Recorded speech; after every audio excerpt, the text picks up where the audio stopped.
গল্প গ্লোবাল। এখানে তোমার জন্য আনছি ঘরে বাইরের সেরা সব সাহিত্যিকের নানান স্বাদের চিরকালীন আর সমকালীন গল্পের সম্ভার। এখন গল্প শুনতে যদি তুমি ভালোবাসো তাহলে গল্প গ্লোবালকে সাবস্ক্রাইব করতে পারো। সেক্ষেত্রে আমাদের গল্পের সমস্ত খবর পৌঁছে যাবে তোমার কাছে, আর আমরাও পেয়ে যাব তোমার মতো একজন শ্রোতাকে। সাবস্ক্রাইব করে বেল আইকনের ওপর তোমার আঙুলটা ছুঁয়ে দাও, তাহলেই তোমার পরশ আমার প্রাণে। তোমার জন্য আজকের নিবেদন।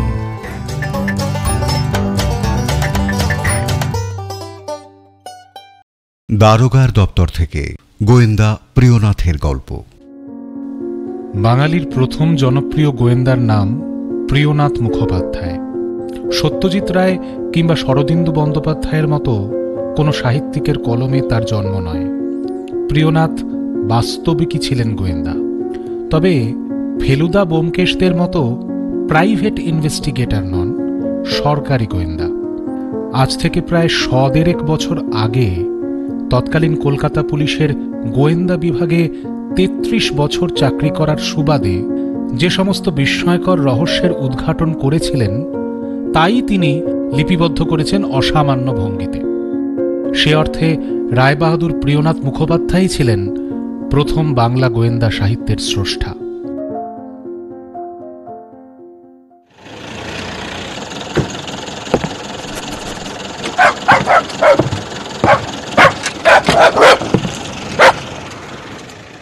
পরিবেশনার স্বার্থে গল্পের ভাষা, ভঙ্গি এবং সামগ্রিকতায় কিঞ্চিত পরিবর্তন করে নেওয়া হয়েছে। রচনা প্রিয়নাথ মুখোপাধ্যায়, শ্রুতিরূপ ও প্রযোজনা দীপঙ্কর চট্টোপাধ্যায়, আবহ, শব্দগ্রহণ ও সম্পাদনা অনুপ মুখোপাধ্যায়। আজকের গল্প গোয়েন্দার গুণ।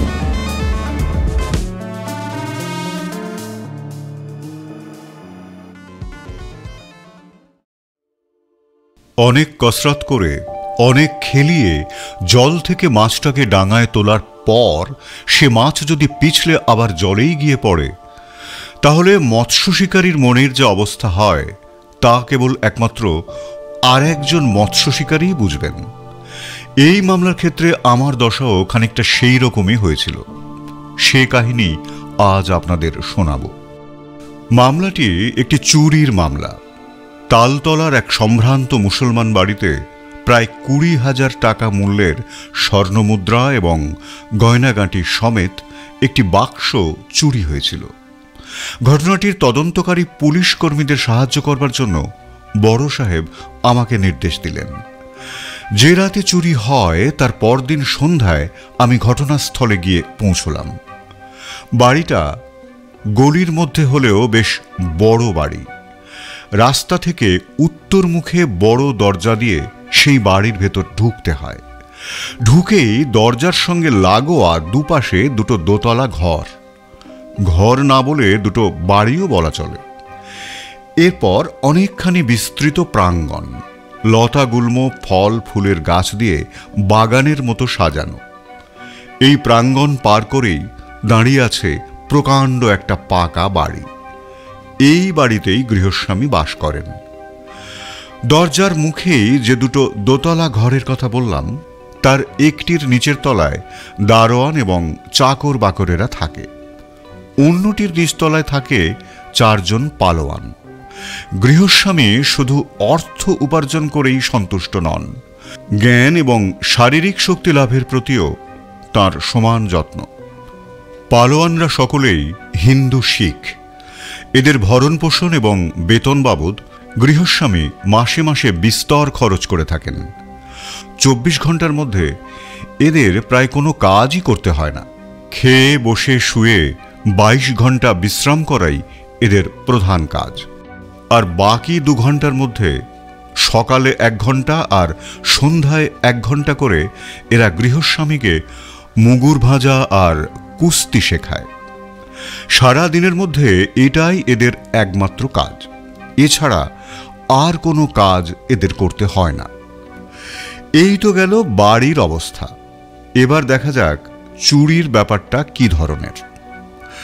যে কজন পুলিশ কর্মচারী অনুসন্ধানের কাজে এখানে নিযুক্ত ছিলেন, তাদের মধ্যে আমার অনুগত সেই জুনিয়র পুলিশ অফিসারটিও ছিলেন, যার কথা আগে বেশ কয়েকটি কাহিনী শোনাতে গিয়ে আপনাদের বলেছি। সেই অফিসারটিকে আলাদা করে ডেকে নিয়ে বললাম, ঘটনাটা একটু পরিষ্কার করে বলো তো।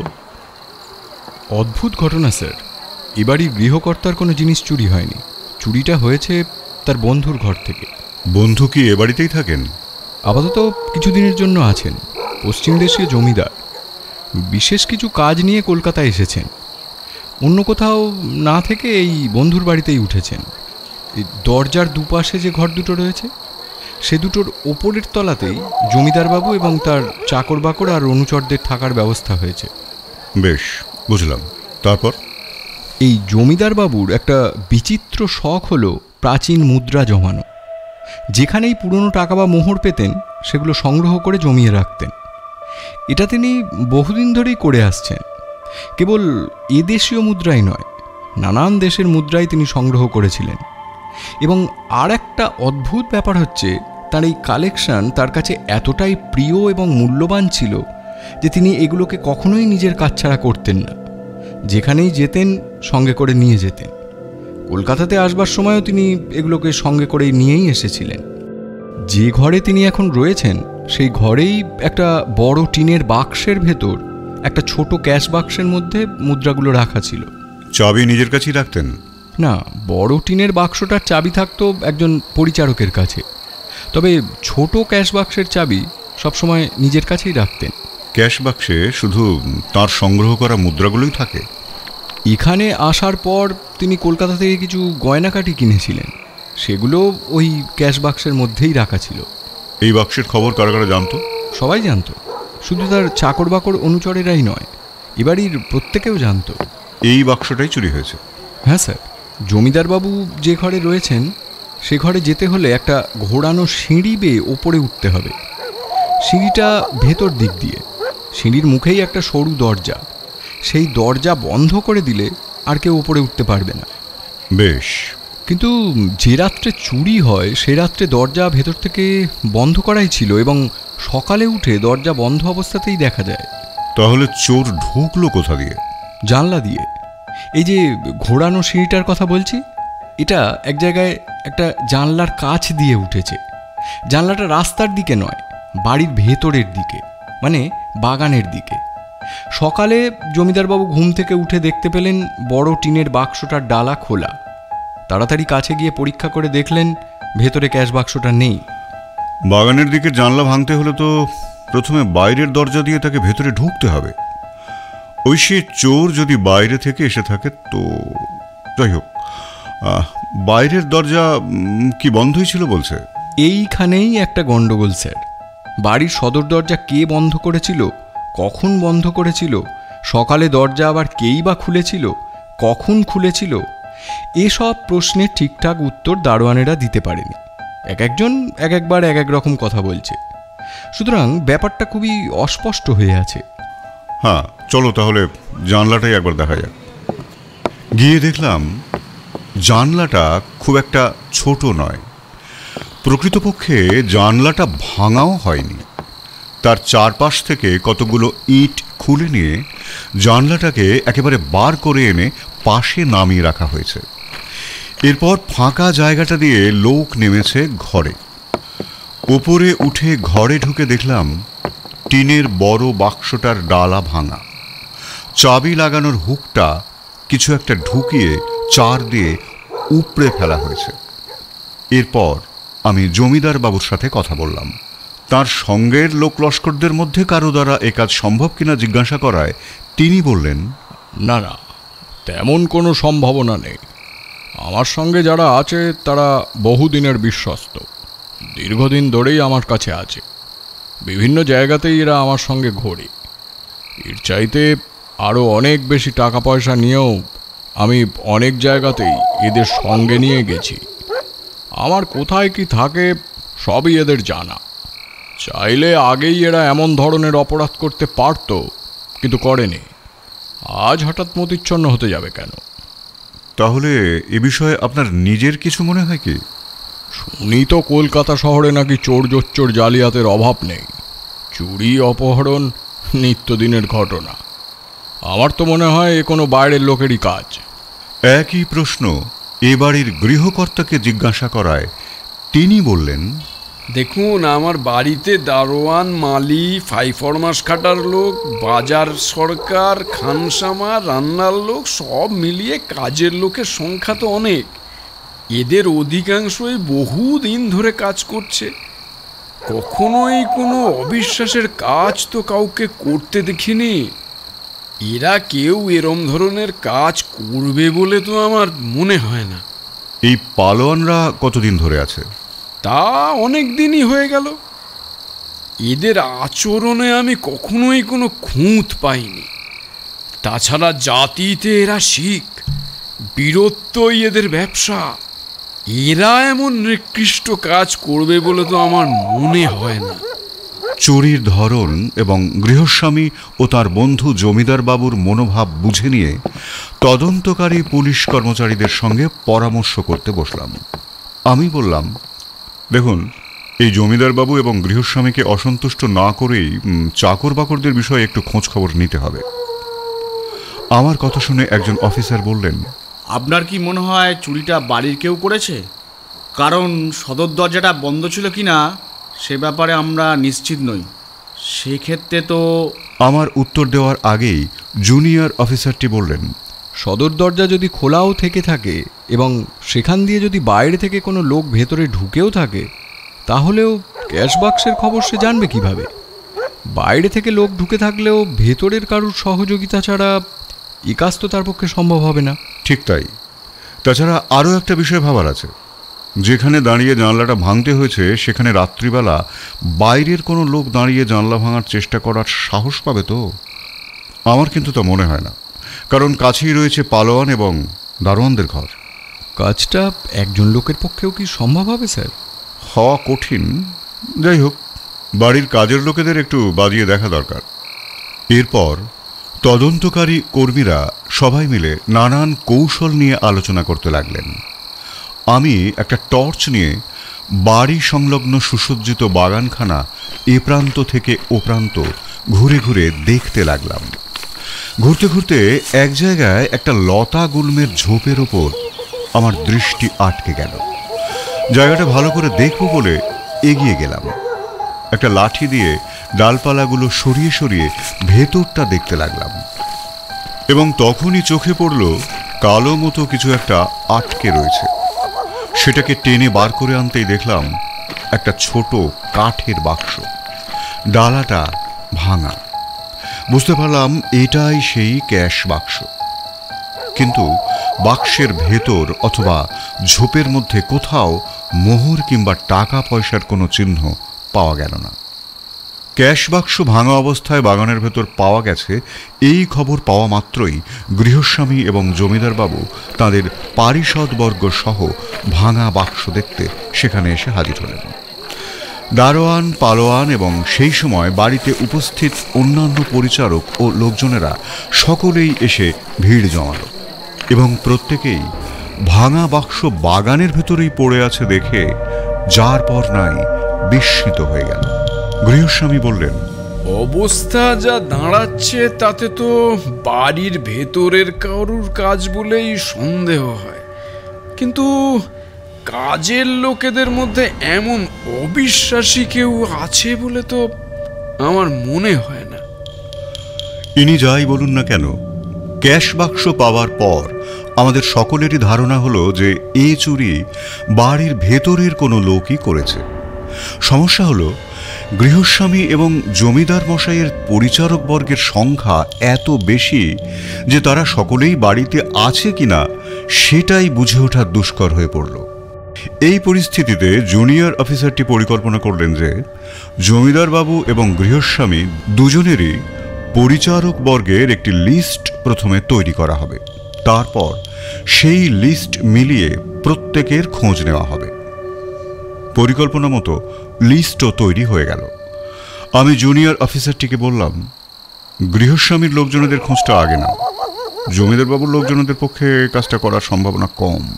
কেন স্যার? ওরা তো কেউ এখানকার লোক নয়। জমিদার বাবুর সঙ্গেই এখন ওদের বেশ কিছুদিন এখানে থাকতে হবে, ফিরতেও হবে জমিদার বাবুর সঙ্গেই। সুতরাং চুরির মাল সঙ্গে নিয়েই ঘুরতে হবে। এতটা ঝুঁকি কি নিতে সাহস পাবে? এক, যদি কলকাতায় তার কোনো আত্মীয় স্বজন থেকে থাকে তো সেটা আলাদা কথা। এই কারণেই সম্ভাবনা একেবারে নেই বলছি না, তবে সম্ভাবনাটা অনেক কম। বুঝেছি স্যার।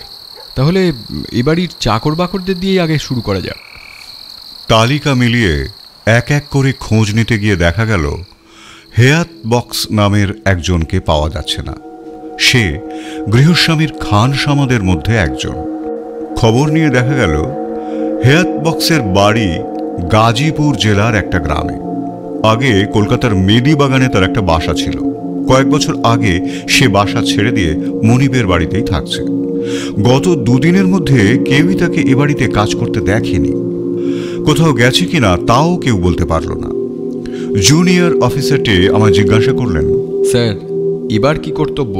আমি তদন্তকারী পুলিশ কর্মীদের সঙ্গে আলোচনায় বসে বললাম, দেখুন, হেয়াত বক্স গৃহস্বামীর খানসামা, সুতরাং এ বাড়ির সবকিছুই তার নখদর্পণে।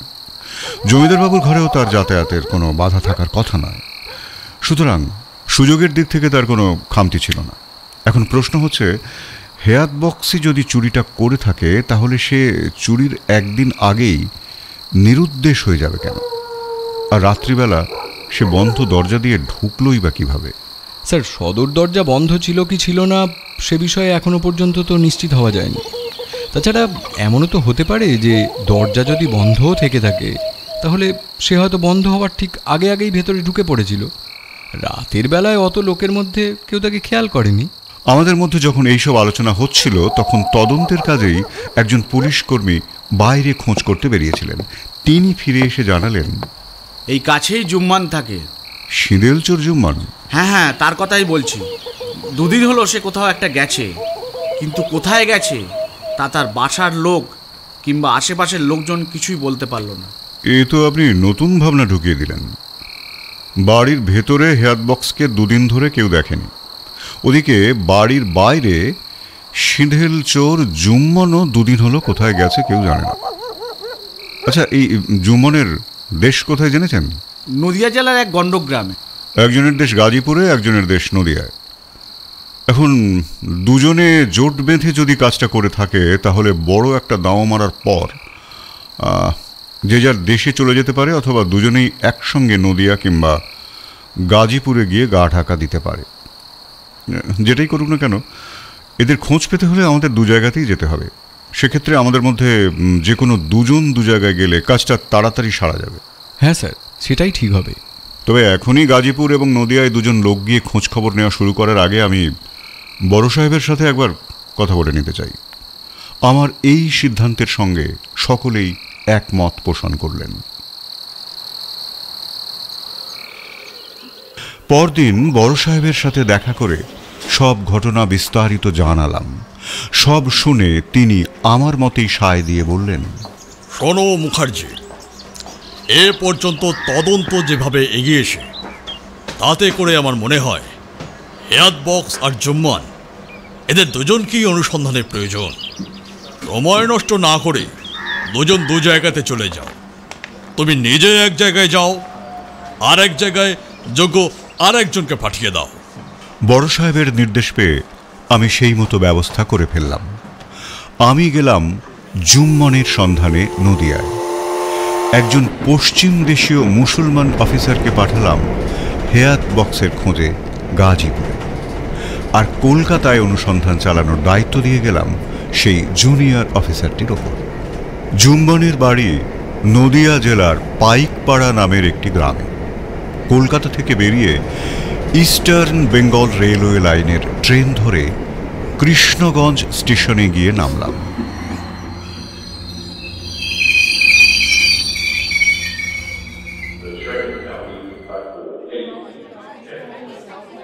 সেখান থেকে পায়ে হেঁটে তালদই নামক একটা জায়গায় গিয়ে হাজির হলাম। এই তালদই গ্রামের মধ্যে দিয়েই ইছামতি নদী বয়ে গেছে। সে সময় নদীর ওপর ব্রিজ তৈরি হয়নি। জেলার উত্তরাংশের লোকেদের কলকাতায় আসতে হলে নদী পার হতে হতো। তখন এই তালদই একটা ছোটখাটো বন্দর ছিল, ফলে জায়গাটার নাম সবাই জানত। বর্তমানে ব্রিজ তৈরি হয়ে যাওয়ার পর বন্দরের বিলুপ্তি ঘটেছে এবং তালদইয়ের সে নাম ডাকও আর নেই। যাই হোক, আমি এই তালদই থেকে ইছামতি নদী পেরিয়ে নাথপুরে এসে হাজির হলাম। নাথপুর একটা গণ্ড গ্রাম। পরবর্তীকালে এই গ্রামেরই ছেলে সুরেশচন্দ্র বিশ্বাস বিশ্বের দরবারে বাঙালির মুখ উজ্জ্বল করেছিলেন। গড়পড়তা বাঙালির ছক ভেঙে অল্প বয়সেই বেরিয়ে পড়েছিলেন বাড়ি ছেড়ে। অভিযাত্রীর মতো নানান দেশ ঘুরেছেন, বিভিন্ন পেশায় যুক্ত হয়েছেন। কখনো করেছেন মুটে মজুরের কাজ, কখনো বা তুখোর শল্য চিকিৎসক। অঙ্ক, দর্শন, রসায়নের ওপর বক্তৃতা করে বেড়াচ্ছেন, আবার হিংস্র বাঘ সিংহ নিয়ে সার্কাসে রোমহর্ষক খেলাও দেখাচ্ছেন। ইংল্যান্ডের গ্রামে ফেরিওয়ালার মতো কাজও করেছেন, আবার ব্রাজিলের সেনাবাহিনীতে যোগ দিয়ে নৌ ও স্থলবাহিনীর নেতৃত্ব দিয়েছেন।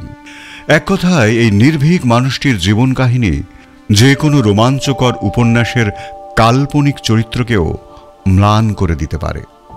তো এই নাথপুর গ্রামের কাছেই আমার বর্তমান গন্তব্য পাইকপাড়া গ্রাম। সেখানে গিয়ে জুম্মান শেখের খোঁজ করলাম, কিন্তু তাকে পাওয়া গেল না। একজন বয়স্কা গ্রামবাসীর মুখে শুনলাম, জুম্মান শেখ তো এখন আর এই গ্রামে থাকে না, সে তো কলকাতায় চলে গেছে। তা প্রায় 10 বছর হলো। আমরা তাকে আর এই গ্রামে দেখিনি। তার আত্মীয় স্বজনও কেউ এখানে নেই। তবে লোক মুখে শোনা কথা, জুম্মান নাকি কখনো সখনো চাকদাহের কাছে একটা গ্রামে আসে। তবে আমি তাকে বহুদিন দেখিনি। চাকদহে রেল স্টেশন আছে, ফলে আমি আবার ইছামতি পার হয়ে কৃষ্ণগঞ্জ স্টেশনে এসে পৌঁছলাম। সেখান থেকে ট্রেন ধরে চাকদহ স্টেশনে গিয়ে নামলাম। এখানকার যে গ্রামে জুম্মনকে মাঝে মাঝে আসতে শোনা যায়, সেই গ্রামের নামটাও জেনে নিয়েছিলাম, কিন্তু এত বছর পরে সে নামটা এই মুহূর্তে আমার ঠিক মনে আসছে না। তবে গ্রামের একটা বিশেষ বৈশিষ্ট্যের কথা বললে হয়তো স্থানীয় মানুষেরা জায়গাটা চিনতে পারবেন। এখানে একটা দুর্ধর্ষ ডাকাত দল ছিল এবং সে দলের নেতৃত্ব দিত এক মহিলা, তার নাম বামা ধোবানি। সবসময় অস্ত্রশস্ত্রে সজ্জিত হয়ে থাকত। বহু চেষ্টা করে শেষ পর্যন্ত ঘুমন্ত অবস্থায় পুলিশ তাকে বন্দী করেছিল। এই বামা ধোবানির গ্রামেই আমি সিঁদেলচোর জুম্মানের খোঁজ করতে গিয়েছিলাম, কিন্তু সেখানেও তাকে না পেয়ে আমি শেষ পর্যন্ত কলকাতাতেই ফিরে এলাম। আমি ফিরে আসার 2 দিন পরে গাজীপুর থেকে সেই পশ্চিম দেশীয় অফিসারটিও হেয়াত বক্সের কোনো সন্ধান না পেয়ে খালি হাতেই ফিরে এলেন, এবং সেটাই ছিল স্বাভাবিক, কারণ আমরা যাদের খোঁজে বেরিয়েছিলাম তাদের দুজনকেই কলকাতাতেই পাওয়া গেছে। আমি ফিরে আসার পরেই এখানকার দায়িত্ব যাকে দিয়ে গিয়েছিলাম সেই জুনিয়র অফিসারটি জানালেন, স্যার, সবাই জানে যে হেয়াত বক্স তার মনিবের বাড়িতেই থাকে, কিন্তু আসলে রাতে সে কোনোদিনই থাকে না। তার একটি প্রণয়িনী আছে, রাতে সে তার কাছেই থাকে। চুরির আগের দিন রাতে প্রণয়িনীর বাড়ি গিয়ে দেখে যে সে পেটের যন্ত্রণায় কাতরাচ্ছে। দেখাশোনা করার কেউ না থাকায় হেয়াত বক্সই তার চিকিৎসা করায় এবং নিজেই তার সেবা শুশ্রূষা করে। ফলে 3-4 দিন সে তার মনিবের বাড়িতে কাজ করতে আসতে পারেনি। খোঁজ নিয়ে দেখেছি স্যার, সব ঘটনাই সত্যি। সুতরাং এ চুরির সাথে হেয়াত বক্সের কোনো যোগ নেই। আর জুম্মান? জুম্মান আপনি বেরিয়ে যাবার 3-3 পর নিজেই বাড়ি ফিরে আসে। ছিল কোথায়? নিজেই বলল গ্রামে শীত কাটতে গিয়েছিল। বাহ, কোন গ্রামে? তা কিছুতেই বলল না।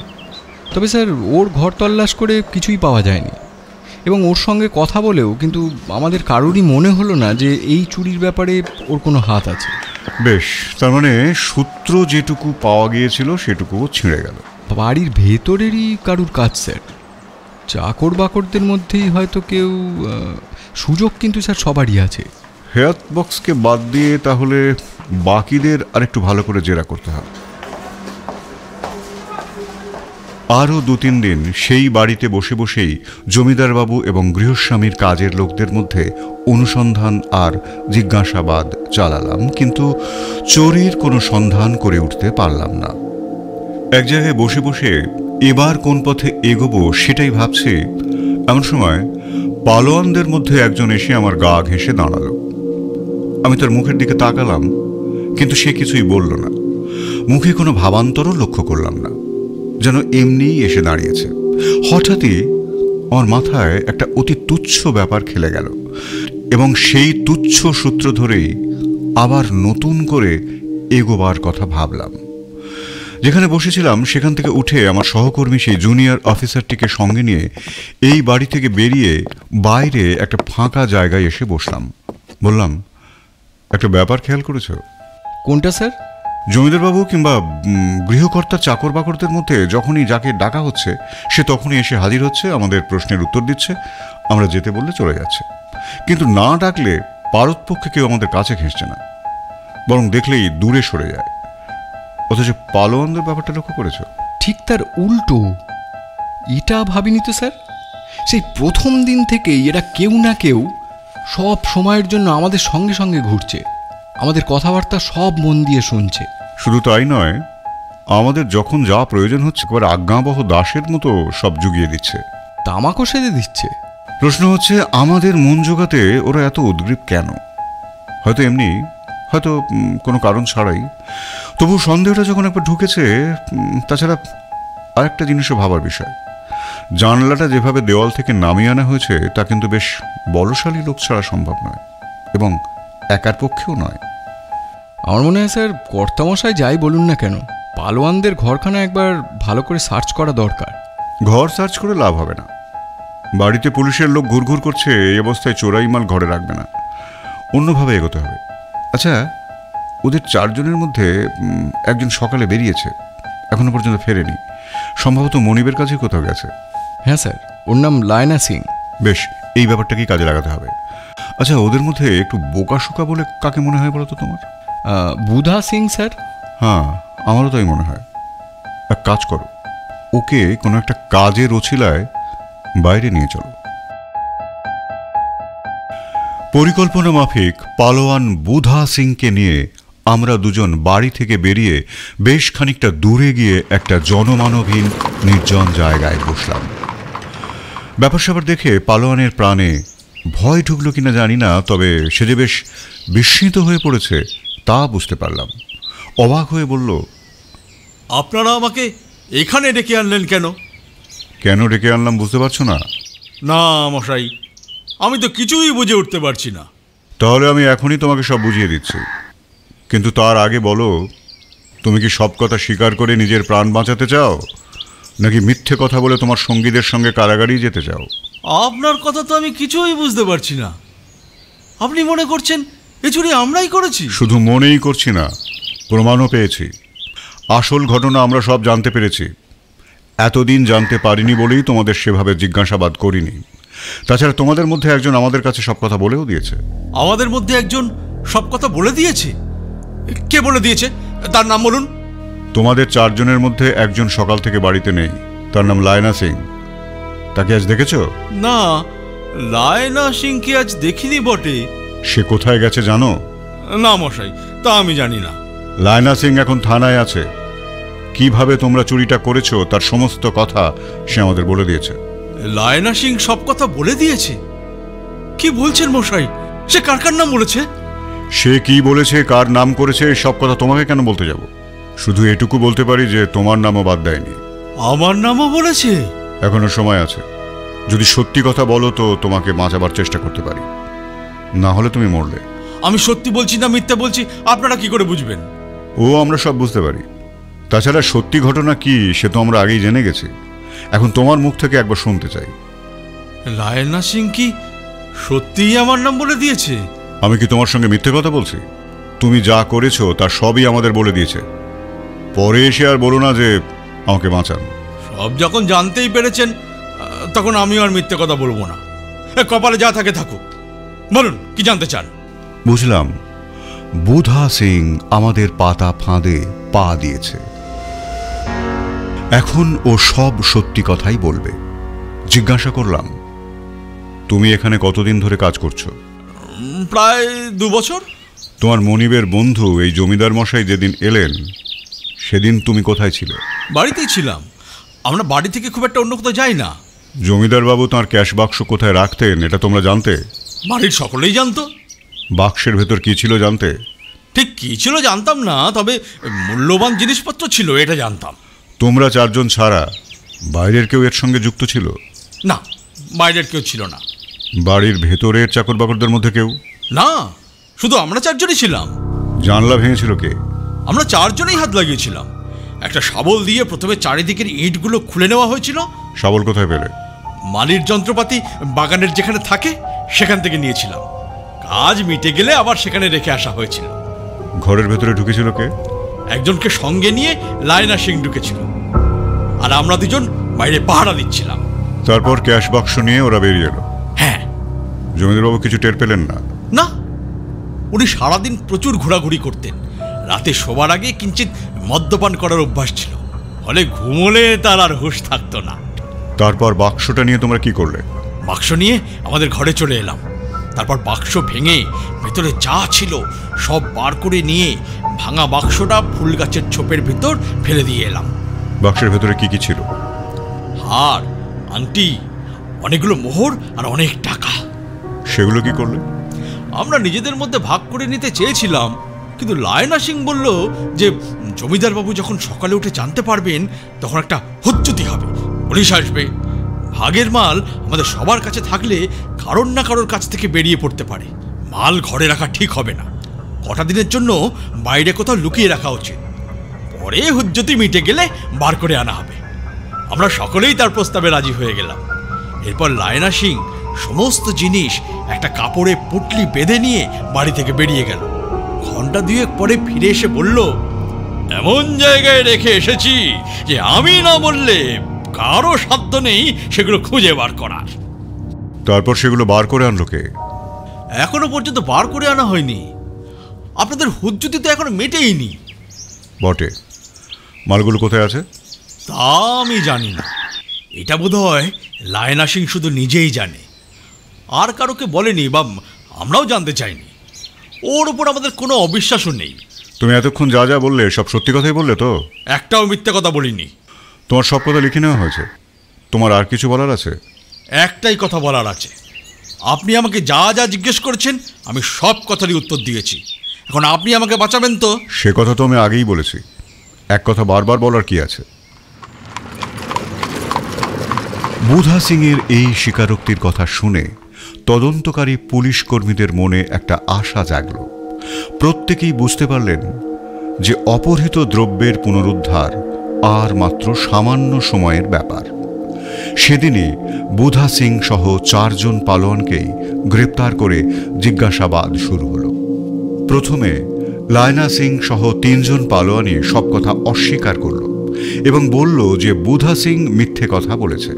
কিন্তু ক্রমে তারা বুঝতে পারল যে তাদের কোনো কথাই আমরা বিশ্বাস করছি না এবং সত্যি কথা না বলা পর্যন্ত তাদের নিস্তার নেই। তখন তারা সব কথা স্বীকার করল। বুধা সিং যেমন যেমন বলেছিল তারাও ঠিক একই কথা বলে গেল। কিন্তু চোরাই মাল সম্পর্কে লায়না সিং যা বলল তা আমাদের কারোরই বিশ্বাস হলো না। সে বলল, চুরির দিন রাতে বাড়ির বাইরেই এক জায়গায় জিনিসগুলো লুকিয়ে রেখে এসেছিলাম, কিন্তু যখন দেখলাম আপনারা এসে বাড়ি বাগান সব তন্ন তন্ন করে খুঁজে দেখছেন, তখন মনে হলো আপনারা যদি একইভাবে বাড়ির বাইরেটাও খুঁজে দেখা শুরু করেন তাহলে তো চুরির মাল বেরিয়ে পড়বে। এই চিন্তা করে আমি বাড়ি থেকে বেরিয়ে মালগুলো সরিয়ে রাখতে গেলাম, কিন্তু জিনিসগুলো বার করার পরেই আমার মনে ভয় ধরে গেল। ভাবলাম যদি ধরা পড়ে যাই, লোভে পাপ পাপে মৃত্যু। তাই আর কিছু না ভেবে ওগুলোর মায়া ত্যাগ করে সোজা গঙ্গায় চলে গেলাম। পোলের ওপর দাঁড়িয়ে মাঝ গঙ্গায় পুটুলিটা ছুঁড়ে ফেলে দিয়ে পাপমুক্ত হয়ে বাড়ি ফিরে এলাম। পালোয়ানের এই বিবৃতি আমরা কেউই বিশ্বাস করলাম না, কিন্তু তার পেট থেকে প্রকৃত কথা বারও করতে পারলাম না। চুরির মালও আর উদ্ধার হলো না। নিজের মুখে চুরির অপরাধ স্বীকার করা ছাড়া ওদের বিরুদ্ধে আর কোনো প্রমাণও আমরা জোগাড় করে উঠতে পারলাম না। এই অবস্থাতেই ওদের 4 জনকে ম্যাজিস্ট্রেটের সামনে হাজির করা হলো। ম্যাজিস্ট্রেটের কাছে লায়না সিং এবং অন্য 2 জন পালোয়ান চুরির কথা স্বীকার করলই না, উল্টে বলল যে পুলিশের অত্যাচার সহ্য করতে না পেরে প্রাণের দায়ে তারা পুলিশকে মিথ্যে কথা বলেছিল। এ চুরি আসলে তারা করেনি। একমাত্র বুধা সিং সব কথা আদালতে স্বীকার করল। পরিস্থিতি বিচার করে ম্যাজিস্ট্রেট সাহেব প্রমাণ জোগাড় করার জন্যে পুলিশকে আরও কয়েকদিন সময় দিয়ে আসামিদের হাজতে রাখার নির্দেশ দিলেন। কিন্তু ওই সময়ের মধ্যে আমরা আসামিদের বিরুদ্ধে নতুন করে কোনো প্রমাণ জোগাড় করতে পারলামই না। উপরন্তু বুধা সিং প্রথম দিন যেসব কথা স্বীকার করেছিল, এবারে সেও বিবৃতি দিল যে পুলিশের ভয়েই সে আগের দিন মিথ্যে কথা বলেছিল। চুরির সঙ্গে তাদের কারোরই কোনো সম্পর্ক নেই। ফলে উপযুক্ত তথ্য প্রমাণের অভাবে 4 জন পালোয়ান আসামিকেই ম্যাজিস্ট্রেট সাহেব ছেড়ে দিতে বাধ্য হলেন। ছাড়া পেয়ে তারা হাসতে হাসতে আদালত থেকে বেরিয়ে গেল। চুরিটা যে পালোয়ানরাই করেছে এবং চোরাই মাল কোনো গোপন জায়গায় লুকিয়ে রেখেছে, এ বিষয়ে নিশ্চিত হওয়া সত্ত্বেও আমরা ওদের কিছুই করতে পারলাম না। ওদের এই বেকসুর খালাস পেয়ে যাওয়াটা কিছুতেই হজম করতেও পারলাম না। আমার গোয়েন্দার গোঁ সে রাতে আমাকে ঘুমোতে দিল না। একবার মনে হলো আমি এর শেষ দেখে ছাড়ব, কিন্তু পরক্ষণেই হতাশ হয়ে পড়লাম। ভাবলাম, এতদিন ধরে এতজন মিলে চেষ্টা করেও তো কোনো কিনারা করতে পারিনি, এখন আমি একা আর কি করব। এইসব ভাবনা চিন্তায় অনিদ্রাতেই রাতটা কেটে গেল। পরদিন সকালে তৈরি হয়ে জলখাবার খেতে বসছি, এমন সময় আমার সহকর্মী সেই জুনিয়র অফিসারটি এসে হাজির হলেন। দেখলাম চোখ দুটো লাল, মুখে অনিদ্রার চিহ্ন স্পষ্ট। বললাম, রাতে ঘুমোওনি মনে হচ্ছে। ব্যাপারটা ঠিক মেনে নেওয়া যাচ্ছে না স্যার।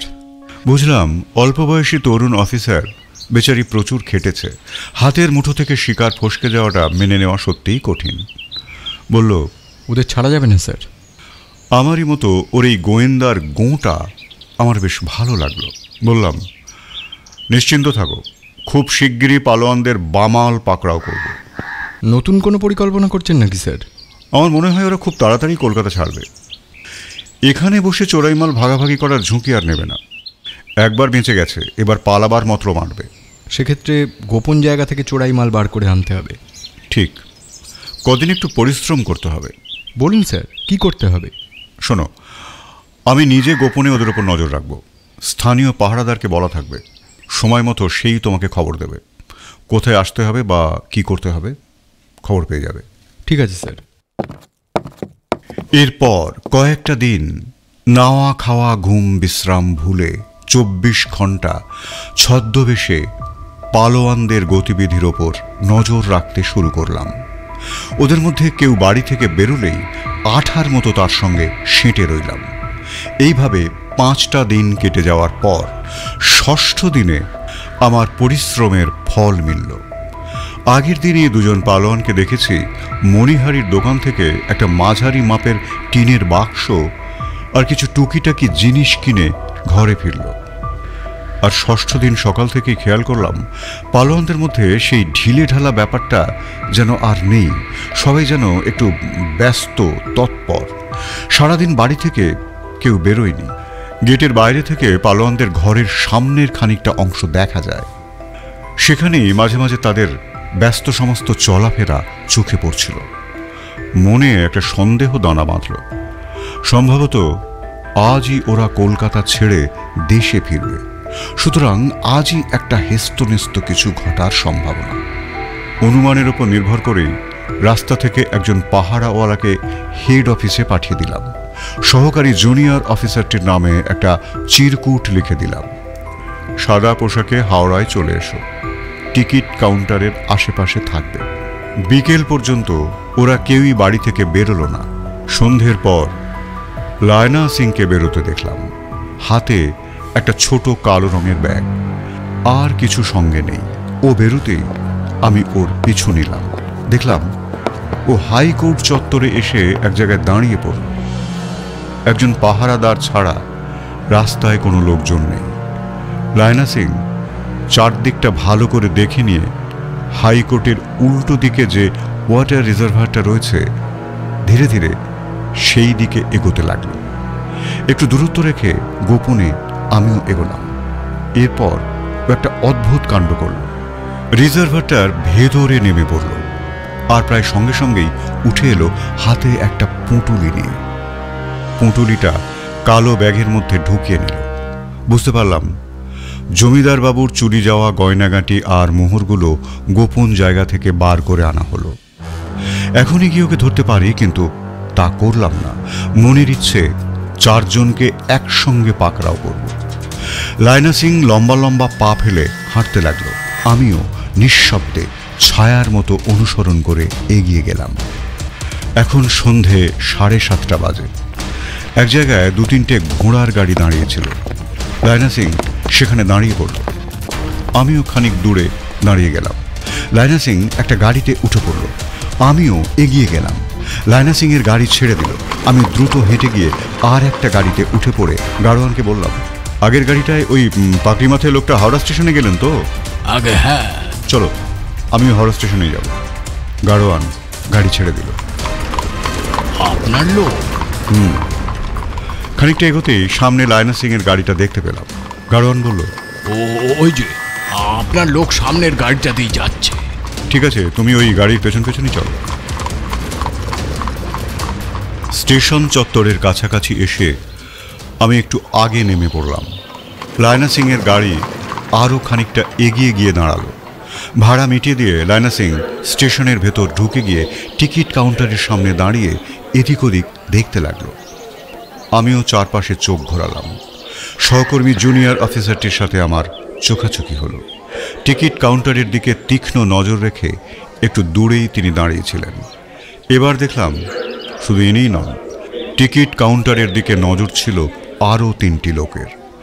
লায়না সিং এসে কাউন্টারে দাঁড়াবার কয়েক মুহূর্তের মধ্যেই তার সঙ্গী অন্য 3জন পালোয়ানও তার সামনে এসে হাজির হল। লায়না সিং তাদের দিকে তাকিয়ে হাতের কালো ব্যাগটা ইঙ্গিতে দেখালো। তার সারা মুখে একটা বিজয়ীর হাসি ফুটে উঠল। তার দেখা দেখি অন্য 3জনও ফুর্তিতে মাথা দুলিয়ে হাসাহাসি করতে লাগল। এরপর নতুন টিনের বাক্সটা খুলে কালো ব্যাগটা তার ভেতর রাখতে গেল। আর ঠিক তখনই জুনিয়র অফিসারটিকে ইশারা করে দিয়েই আমি তড়িৎ গতিতে দৌড়ে গিয়ে ব্যাগ সমেত লায়না সিং এর হাতটা চেপে ধরলাম। এগুলো তো মাছগঙ্গায় ফেলে দিয়েছিলে, আবার কি সেখান থেকে তুলে আনলে? লায়না সিং এক মুহূর্ত হতভম্বের মতো দাঁড়িয়ে রইল। তারপরেই এক ঝটকায় হাতটা ছাড়িয়ে নিয়ে পিছন ফিরে পালাতে গেল। কিন্তু সহকর্মী অফিসারটিও তৈরিই ছিলেন। থাবা মেরে পিছন থেকে জামার কলার খামচে ধরলেন। ছি ছি, পালোয়ান হয়ে পালাচ্ছ, লজ্জা করে না? পালোয়ানি প্যাঁচ অনেক হয়েছে, এবার নড়বার চেষ্টা করলেই মরবে। আমাদের দুজনের হাতে পিস্তল দেখে ওদের কারোরই আর নড়বার সাহস হলো না। ততক্ষণে জুনিয়র অফিসারের সঙ্গে আসা 3জন পাহারাদার 4 গাছা দড়ি নিয়ে ছুটে এসেছে। গোলমাল শুনে রেলের রক্ষীরাও ঘটনাস্থলে এসে হাজির হল। বলা বাহুল্য, আসামিদের অপরাধ প্রমাণ করতে এবার আর আমাদের কোনো সমস্যা হলো না, বরং প্রথমবার আদালতকে মিথ্যা বলে বিচার প্রক্রিয়াকে ফাঁকি দেওয়ার অপরাধে এবারে তাদের সাজা আরো কঠোর হল। পালোয়ানদের পাকড়াও করার পর রাতে বাড়ি ফিরে অনেকদিন পর বেশ আরাম করে একটা সুখ নিদ্রা দিলাম। সকালে ঘুম থেকে উঠে হাত মুখ ধুয়ে এসে দেখি আমার সেই সহকর্মী জুনিয়র অফিসারটিও এসে হাজির হয়েছেন। হাতে একটা ইংরেজি খবরের কাগজ আর এক ঠোঙা গরম জিলিপি। বললেন, স্যার, কুস্তির প্যাঁচে যা নেই জিলিপির প্যাঁচে তা আছে। কি বলুন তো? কি? রস। তোমার রসবোধটাও দেখছি দিন দিন বেড়েই চলেছে। এদিকে কাগজে কি লিখেছে দেখুন। কাগজটা খুলে আমার দিকে এগিয়ে দিলেন। দেখলাম প্রথম পাতার ডান দিকের কলামে একটা মোটা হেডলাইন করেছে, এ ক্লেভার অ্যারেস্ট। বললাম, আগে খাবার পরে খবর।